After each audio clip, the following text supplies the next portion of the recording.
You're listening to the Canned Fruit Podcast with your favorite trio, Danielle, Jess, and Kia. We will have meaningful conversations on what it looks like to have compassion and respect when communicating with others. This show is a safe and brave space to open up, so let's start. Welcome back to another episode of Canned Fruit, where we are talking about all things candid and fruitful conversations. I'm Danielle, and I am here with the lovely Jessica and Kia. Say what's up, ladies. Hello. What's up? Yeah, I'm feeling it today, gals. That was a lot of energy. Especially you, Kia. I'm looking at you. I know. I threw out a whole hootie hoo. So Who? She's committed. Oh, I really hope people think we're as funny as we are, because I cracked up at you all. We're hilarious. We are funny. Cannon, Dave Chappelle. Oh, here we are. We will get focused. You know, the beautiful thing about all of our chats, gals, is that there are always conversations that seem really timely, even if they're happening various windows in our lives. Last episode, we were talking a bit about empathy, and it was really important because we were realizing that there was a lot of work that comes into being empathetic. And so, you know, I am the one that shows feeling most easily in the group. On the scale, on the sliding scale, you're up there. I'm an emotive feeler. Yes, right? emotive. Yeah. There we go. Yeah, everyone's nodding because I can't say that we don't all feel, because I know those two do. Okay, just for the record. But I am the emotive feeler. But I realized that in that moment, I know Jessica, last time you were talking about how like we were all physically reacting to it, and it is a lot of work. And so we want to take some time today to talk about feelings. Ooh, shiver. Now remember, this is in the context of having conversations that are challenging, right? But a lot of what came out of our last episode was this thought that you had to know yourself. And this is where I'm looking at the both of you. For me, knowing myself means knowing how I feel. I'm going to leave that there and see how you all respond, because I know that might not be the same.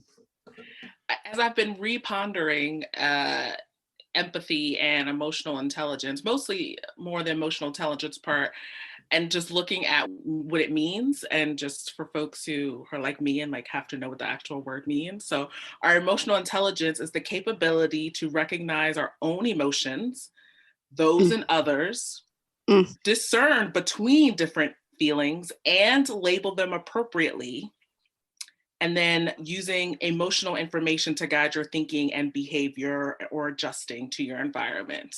Lord. It sounds about right, gals. Yeah, it is about right. And I realized why I'm so interested, like I'm even about to take a class on emotional intelligence, because I find myself not emotionally intelligent. Maybe more so about others than myself. I should say, I find myself, I don't know my own emotions well, which is a weird thing to say. Like I know my thoughts, I know that I feel a way, but I might not know why I feel that way. That's a big growth point for me. And as someone who's married to an emotive feeler, I love that man. I find it's definitely something that he honestly coaches me on. So I remember one time I was so upset. I was like crying in his office, and I was just so upset and explaining the situation to him. And I was like, I can't figure out why I am crying. Like, I know I'm upset. I can't figure out why I'm so upset. And he was like, do you feel this? And I was like, no. He was like, are you embarrassed? And I was like, I'm embarrassed. Thank you for telling me what is happening right now. I just feel so embarrassed. And it might sound silly, but hopefully it's not just me of the 6 billion people on the planet who's like this. But it's not just you. If you're one of my kind, one of my less emotive people, I'm with you. And definitely just continue to study yourself. That's just what I do. Think about not only what I am feeling, but correctly labeling it is the part that I work on most. I came across this idea recently that might be helpful to you, Kia, and that's meta emotions, which is an area of psychology that is like up and coming with couples therapy mostly, but as new generations that go to therapy are starting to get more comfortable talking about their emotions. And that's the feelings that you have about feelings. And the idea that some people think that feelings are important to experience, right? Obviously, we know that's Danielle. Hey now. And some people think that emotions are not important to the outcome. And I think that might be more of Kia. That I might be growing to the other end. That's good. That's good. This comes up in couples therapy because people marry each other and they have different thoughts about feelings. So not just they have different feelings. We all know that we have different feelings, but there's the idea that people have different feelings about feelings in general, like whether those are important to discuss, whether they're important to validate, because our parents taught us how to feel about feelings. Our experiences in life taught us how to feel about feelings. So we either grew up in a household that was like validated our feelings or told us, don't be sad. Don't feel that feeling. And that leads us into adulthood. Many thoughts. I know. Here we go again. Jessica, the drop box. We're like, oh, this is going to be so quick. And then Jessica shows up with meta feelings. I know. I'm sorry. But it's kind of a cool thing because it's a super cool thing. Very. To like step outside. It's another form to me of like introspection, to like, or maybe not form, another whatever instance of introspection where you can like step outside of the feeling that you're also feeling and say, how do I feel about feeling embarrassed? Ooh. Do I think that it's important that I own up to being embarrassed? Do I think that's even important to the outcome of this conversation?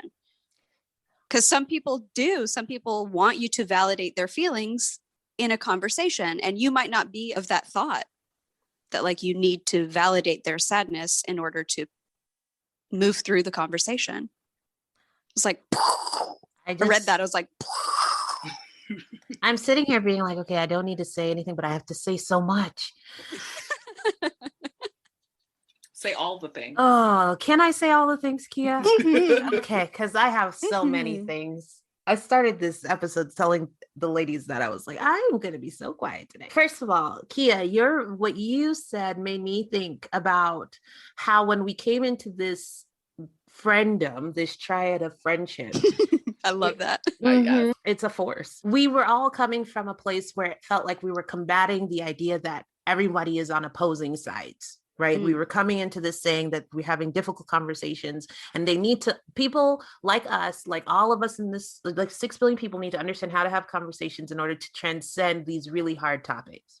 And then it's just so funny how I definitely think about you in this way that we are politically aligned. I think social justice aligned. I know all of us are, but I know Kia because then she says things like, I don't know what to do with feelings. And I realized that there's like separation in community, which is funny when you think about these people we think about people we're talking about. In one instance, we're together on something. And in another instance, we're divided's not the word, but we're on alternate sides of the aisle. And I just think it's that was the overwhelming feeling. I was like, see, this is so great because like we're finding that, and in this instance, Kia and I are not on the same spectrum. I don't know why that feels very inspiring, but that's what that's the feeling. I'm feeling very inspired by what we're doing because wow, two people that see themselves and we're coming at this from this perspective have learned to be able to communicate with each other even when we're on opposing ends of the aisle. Now it's easier when we're not talking about humanity, right? We're talking about our respective feelings, but I still think that's an interesting thing to just know. Jessica, meta feelings. Mind blown, first of all. Second of all, when you think about one thing you said was that we might not all feel the same thing. And so I want to push back on that I do think as humans, we might not feel the same thing at the same time, but as a feeler, I really do believe that people feel all the same emotions at given spaces and times in their lives, right? And that goes back to, are you empathetic? Are you really like channeling the moment when you felt something? Are you allowing yourself to tap back into that? But this, I find this being my biggest point of disagreement with people that feel differently than I do, is this dialogue that there's not a need for acceptance of the feeling or addressing that that feeling is important. Like, I think I'm taking for granted that I feel that all feelings are important and all feelings about feelings are important to address. So I'll come into a conversation and say, I'm feeling embarrassed about this. And that makes me feel like, the fact that I'm embarrassed makes me feel uncomfortable. And like, let's start the conversation there, because I'm going to be more defensive. I'm going to clam up more. And I'm not going to say always, because I don't know what I did when I was 5 years old.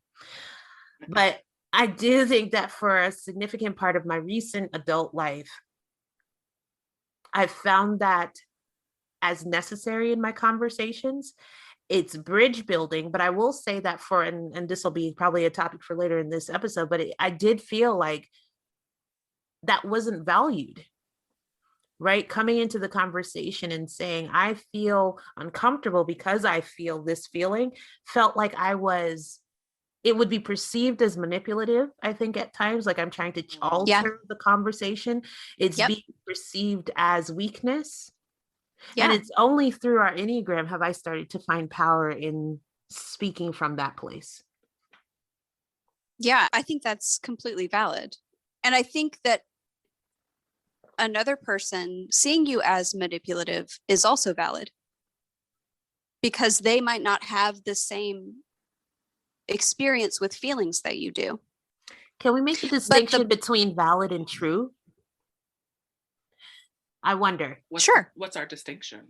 I wonder that, is it true that I'm being manipulative, or is that the same thing as their feeling in that moment being valid based on their lived experience? Because my default reaction to that, again, being honest, is I go into, but that's not true. And right. So I'm being defensive to that, but I wonder, and it made me think, when something is valid, is it true?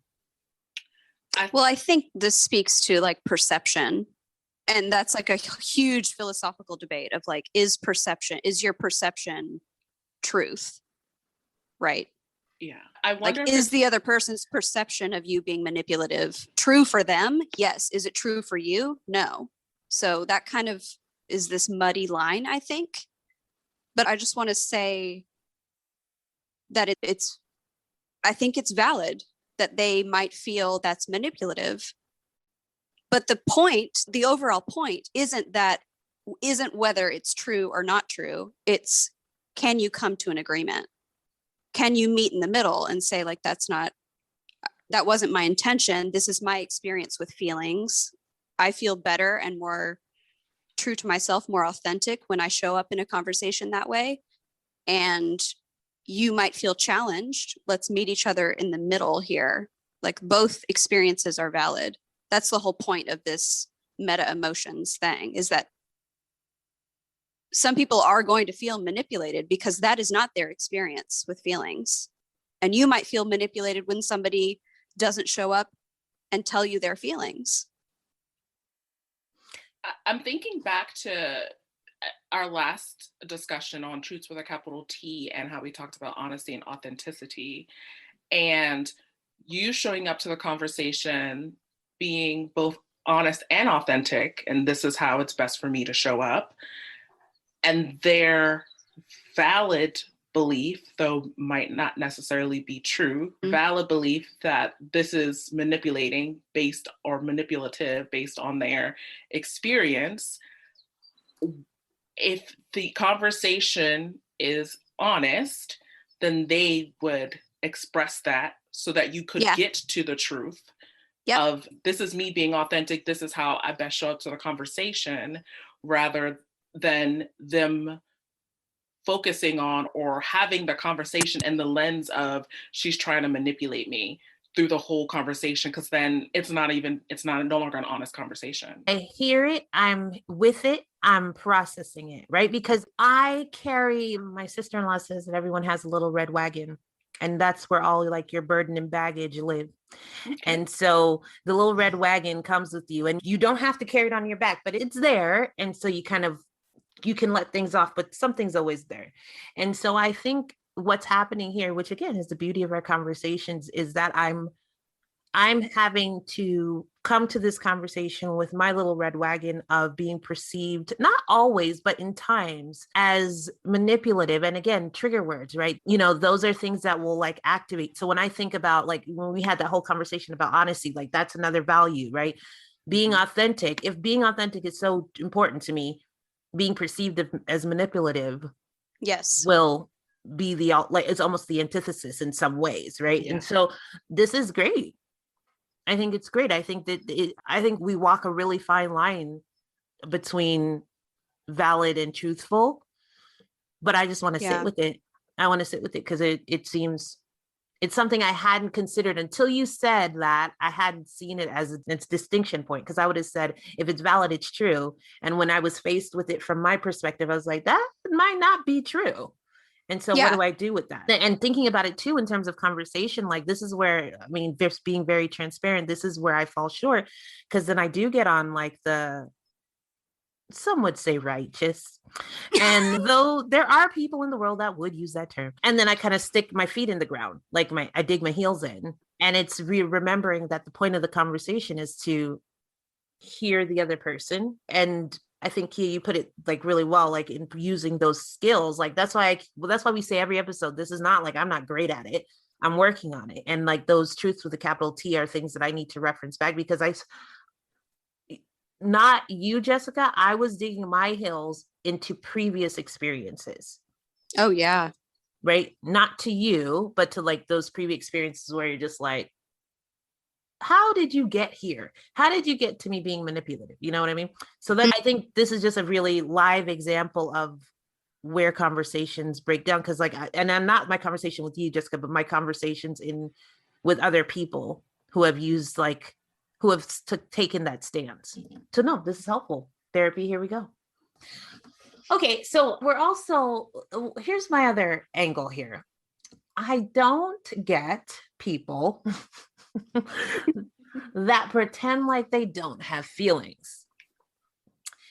And okay, so we've talked about the people that, and maybe I'm gonna put lots of people in a bag today. That's where I am. I'm on the feelings chain, and we're gonna pop them in a bag, and you all will be the professional ones who take them out and make them individuals and respectable humans, right? Okay. Everyone has a job. We all have our days, right? There I guess I've had lots of experiences, obviously, Jessica, with people where it's like, not only is there is an inability to accept the other person's feeling in the conversation, because like you said, you only feel how you're parented. Right. Yeah. Like that was, I actually saw there's this amazing woman who runs this company called Mess in a Bottle. She's fantastic. And she's got all these great t-shirts. Anyway, one of the things she posted was like, it's hard. She was basically saying that we expect mothers to be mothered who were never mothered. Yeah. And I was just like,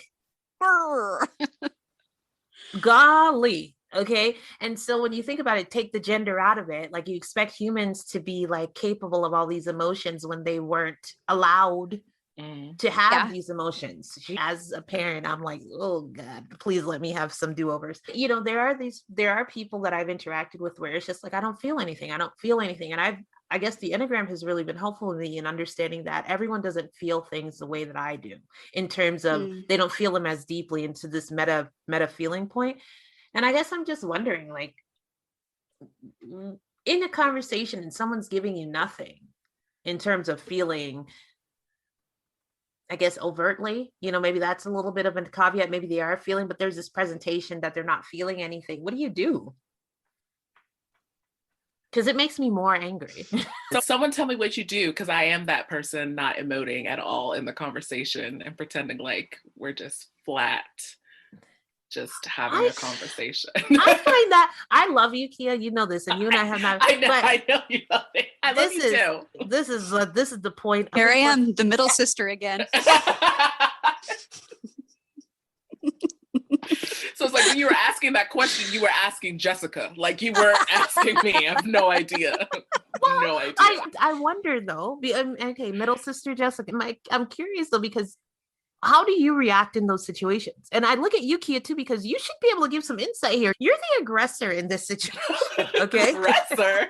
You're the aggressor. She is pointing fingers literally right now. I mean, I'll say with the less emotive, not aggressor in the conversation is feeling, or I'll say what I feel when I'm like this, which is a lot, is overwhelmed, emotionally overwhelmed. So because I am less intelligent about my own emotions, it feels like the other person or other people are like pushing their emotions on me, like burdening me with their emotions. Wow. And so it feels overwhelming. And so I kind of shut down, or more, what's the word? Like sectionalize, like I section it off. Like, we will deal with the emotions about this later. We will continue all other parts of the conversation now. And I will think about how I feel at some other point in time, but not right now, even when that's not what they're trying to do. And growing, I understand more, that's not what they weren't trying to make me feel what they were feeling. And maybe that's why I have a little bit of I'm working on my empathy. Not I have an issue with it, but I'm working on being more empathetic, is because then I have to try and put myself in feeling how you feel. And that immediately triggers me, immediately makes me feel overwhelmed, and I have to fight against that. So I wonder how frequently you feel that way, that you aren't the one experiencing the emotion.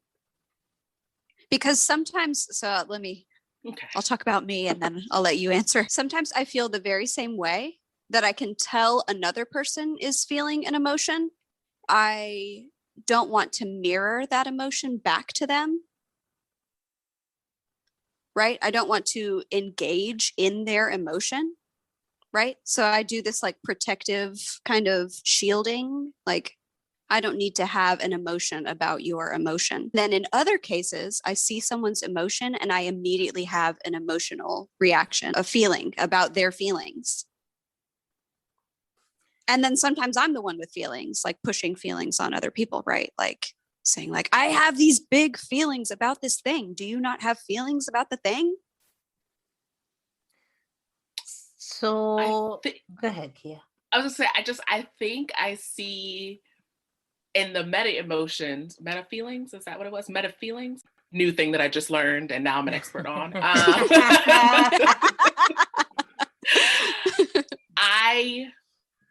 In the past, I have not seen emotions as additive or constructive to any I would say many conversations.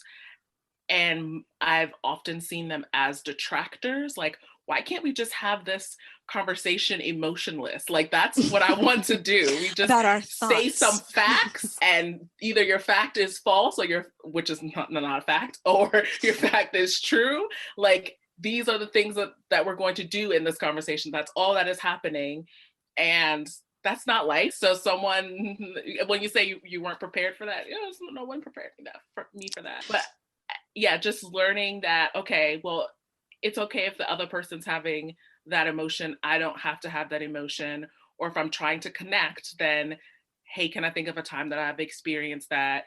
And then trying not to fight back against well, no, we're not feeling anything. We're just having a conversation, and we don't need emotions in conversations. We just need to talk and move forward. Okay, so let me just say that this is making me feel a lot of things. Okay. Shocking to everyone, I'm sure. But for the sake of keeping, I think this what I'm experiencing right now is what I think I have grown into, which is I may have a lot of feelings that are coming up, good and different, right? In this case, none of them are bad. I kind of just want to be like, I love these ladies, right? So it's more of that. But it's this, when we think about the emotional intelligence, for someone like me, it's that I can assess what I'm feeling. I need to be in that moment and just kind of say, okay, I'm feeling a lot of things. I need to talk to myself and say, I'm feeling a lot of things. what is the conversation point that's needing to be had here? So it's not an explosion of feelings, which again, when I hear my reaction is that, gosh, I've exploded feelings all over anybody who's been ever near me.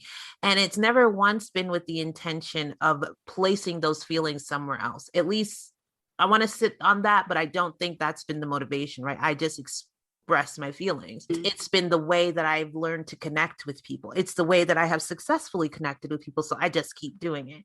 And as I meet and connect with people, my partner included, that are not that way, it's okay. Can I still get something out of this without us smushing emotions all over the place?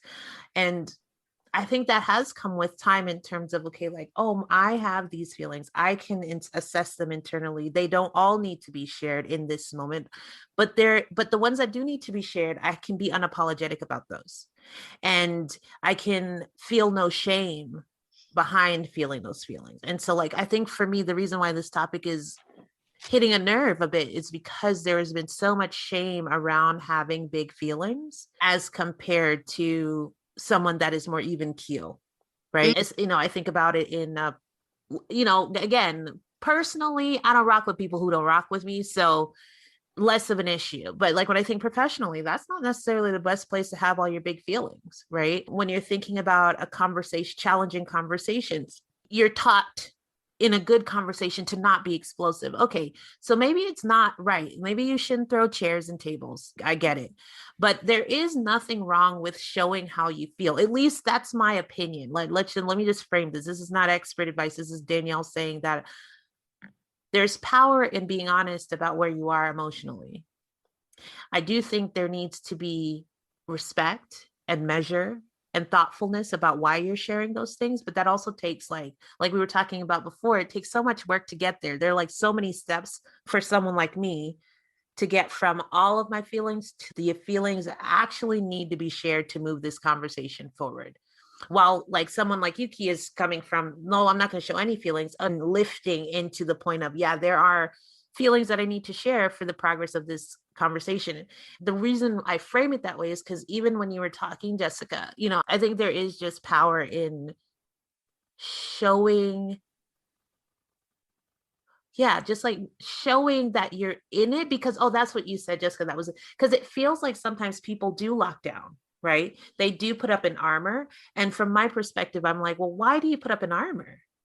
When someone puts up an armor, they need to protect themselves from me. And I guess in an invasive way, I'm curious as to why do you feel that way? Because if someone shows me all their emotions, in my learning process, I don't have to own those, and I can still be there with that person, and I can respect that that's how they feel. But I wonder about that need for like, and if anybody's watched the Falcon, it's like when the Falcon, he's coming Captain American, he's got all these shields. Anyway, it's a lot, right? And so there's all like, I see this like protective wall around. And again, that triggers me, because it's that feeling as though like, why are the feelings a thing that need to be protected against? Well, I have an answer. I knew it. Who's surprised? Firstly, I think you're thinking about your own experiences, and I can only speak for mine. And so mine are when I can tell that another person is having feelings and they want me to have a feeling. For instance, I received a package, and it took me a long time to get the package because on the label, my address and my name were incorrect. And the mailman had been to my house several times trying to figure out where this package belonged. When he finally realized who it belonged to, we got it all sorted out. They printed a new label with my name, my address. I could tell that he wanted me to take responsibility for that. I knew that I did not need to have a feeling about that. I knew that his feelings, I could feel it, I could see it in his body and his prodding as he was giving me the package.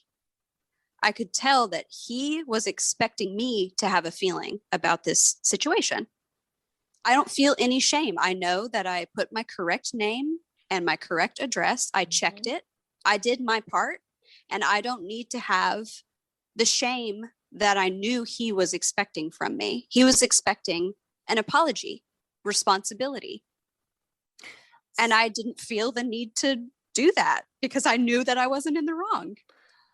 So can I just say though, that this is really a really helpful distinction, right? Because first of all, nobody have no time for shame throwers, right? Like we don't have time for that. But I wonder if when we talk about feelings, we're even, I included, are convoluting the concept of like my feelings versus feelings I think you should have. Yeah. And so when you give a great example, because when I was talking about feelings, I'm like, I'm feeling something and I'm sharing it with you. What you're sharing here is that someone has an opinion about what they think you should be feeling. Should be feeling. Right. And it was based on his feeling. Right. So that. Right. Because he was frustrated that he had to visit my house multiple times in this building where there are 40 residents and he didn't know what address to bring it to because he didn't know who lived where. He was feeling a certain way and expected a feeling out of me because of it. So this is, granted, this wasn't a conversation per se, because I'm sure I know you, Jessica, and you probably just looked at him. You're like, good day, sir. I said, thank you. Yeah. And to you, I bid you a good day. Okay. But I wonder, so like, let's think about that. Like if this were a conversation that were to be had, and I'm sure, Kia, you've been on the receiving end of some of these feeling conversations, right? Like what are people feeling in those moments? So like in his case, he's feeling frustrated, right? I wonder if you were feeling anything, Jessica. I have some thoughts, but I would rather it come out of your mouth, what you were feeling in that moment, if anything. To be honest, I was thankful that I finally got the thing that I ordered. And so I wasn't going to like show up in shame when that's not how I felt. I was thankful that it all got sorted out and that I got what I wanted. I ordered it. I paid money for it. So Kia, jump in here. I'm like honing in on this example because we also have this amazing like feelings wheel. And even in the Enneagram, one of the things as a 4, what they say is like the perception is that feeling, 4s feel 4 deep feelings, but really we feel all feelings at a magnitude. And what's interesting, Jessica, I would have thought you were annoyed. But what I think is really amazing is to remember that these feelings and knowing yourself and having the emotional intelligence, you were like, actually, I was feeling a joyous feeling. I was feeling thankful. I was grateful for this. And I wonder if a conversation would have been had, back to the point about just saying how you feel about a feeling. I guess to the point about when we were talking about it being manipulative, I feel like it's always transformative when I say something like, man, I'm really thankful for this package. And like, see how somebody else reacts instead of only receiving, like you throw out a different emotion, but that's just me that's how I feel about feelings. And so I'll pull back because maybe like you two don't feel the need to project a different feeling into the situation, into this unspoken conversation that you and the postman were having. Well, I mean, that is what I did. Right.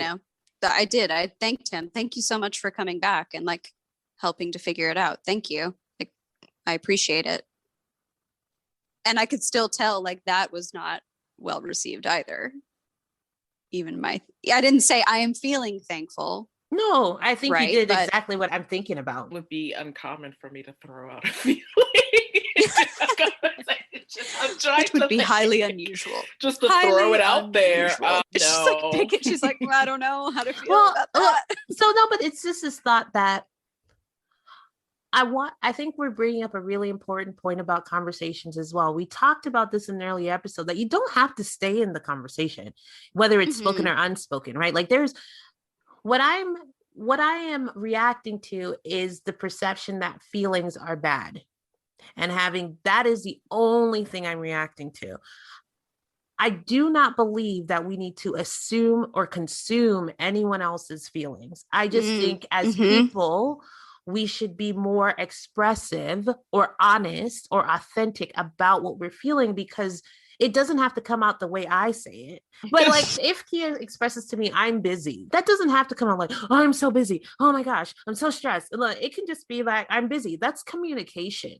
And I think using feelings, is what I want to say, using feelings as communication, or using communication as a mode of expressing feeling. Like, it does not, I don't think it needs to come out in a stereotypical way, but I can tell you that it has been so helpful for me when my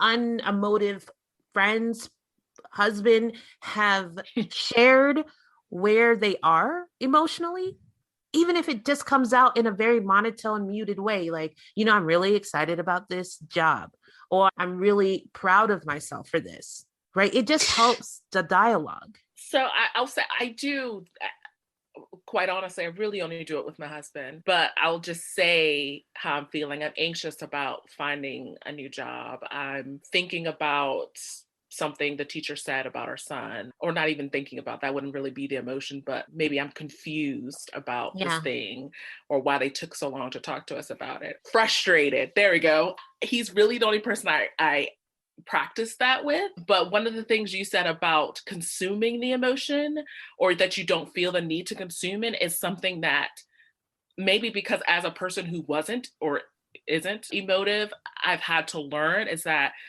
because someone is expressing emotion does not mean that I have to take it on. And that was how I felt before. I felt like they're feeling this. I need to either be feeling the same thing or another emotion, and realize that, okay, well, no, I can just feel what I feel. I don't need to process, depending on the conversation, I don't need to process their feeling for them, like as part of the conversation. So that's just, it might be that the non-emotive person hasn't grown as much as Kia, but just hasn't learned that, and how they grew up and how they dealt with emotions might be impacting that.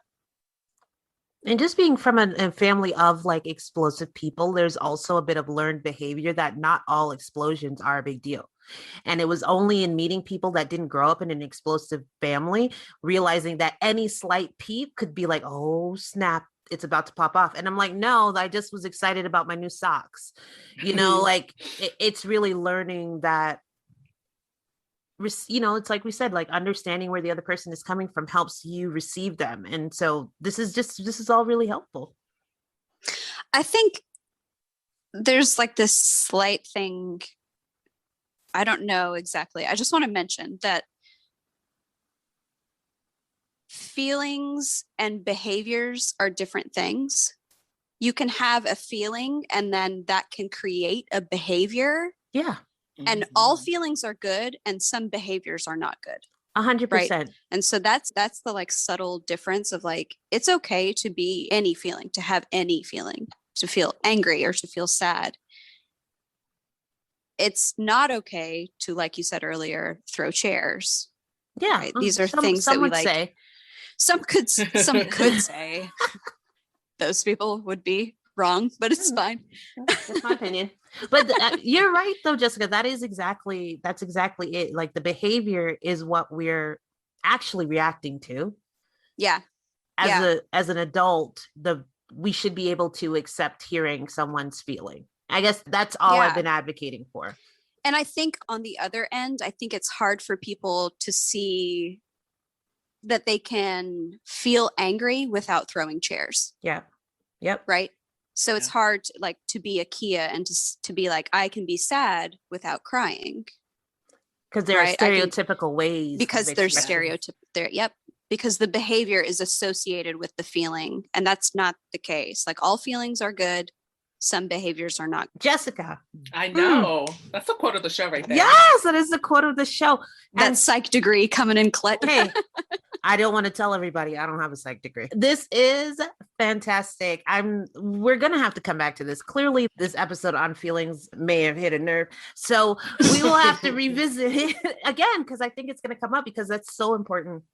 This emotional intelligence, the empathy, all of these things that we're talking about are going to come up in conversations every time. They're very few when they won't. So just looking forward to continuing this conversation with you, Jessica and Kia. But until next time, everyone, keep having candid and fruitful conversations. And as Kia said last time, open up. That brings us to the end of this Canned Fruit podcast episode. Thank you, listeners, for joining us today. We also want to thank our assistant producer, Brianna Javon from What's Good Productions. If you enjoyed our show, we invite you to connect with us on Instagram at cannedfruitpod and email us at cannedfruitpod@gmail.com. Please rate and review us on Apple Podcasts or anywhere you listen to your favorite podcasts, and be sure to come back next time for another discussion as we continue to have candid and fruitful conversations. Until then, this is Jess, Kia, and Danielle, and don't forget to open up.